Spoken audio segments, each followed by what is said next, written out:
It's Donkey Kong! Only it's Donkey Kong as you've never seen him before, and frankly, as you'll probably never see him again.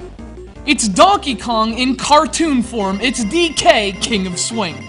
Swinging onto the Game Boy Advance in 2005, King of Swing is a very interesting game, and to appreciate its approach, it helps to have some Kong text.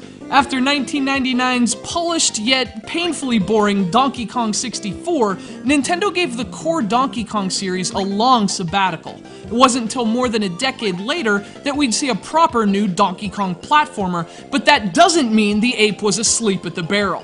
Nintendo released several spin-offs and experimental games starring Donkey Kong during that decade, one of the most experimental of which is King of Swing.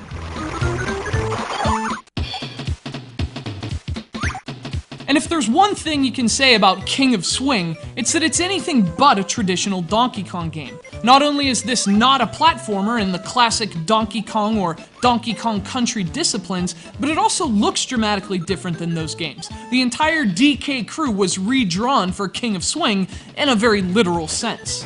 It is strange to see Donkey and Diddy Kong in these cartoony, hand-drawn character models at first, but it doesn't take long for the style to grow on you. I only mention it because I'm really big on style, and because I love cartoons, so this essentially Wind Waker version of Donkey Kong really appeals to me, and especially for a game that's a spin-off from the main series, it's nice to have a look as distinguishing as its gameplay.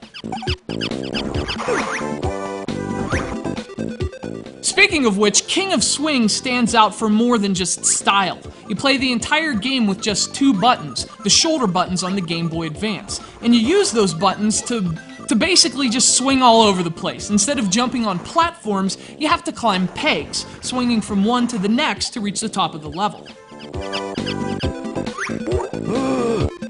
It's an interesting concept and it's really simple to control. The left shoulder button controls Donkey Kong's left hand, the right button controls his right hand. He'll grab a peg using whichever button you press, and he'll swing around that peg until you let go, which makes Donkey Kong fly through the air.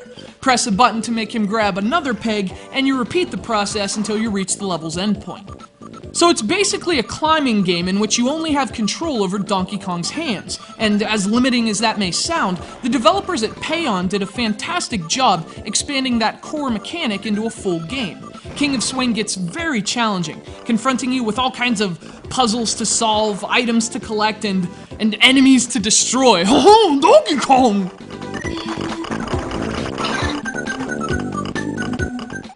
Unfortunately, as good a job as Payon did making a full game out of such a simple concept, they didn't exactly expand that concept either.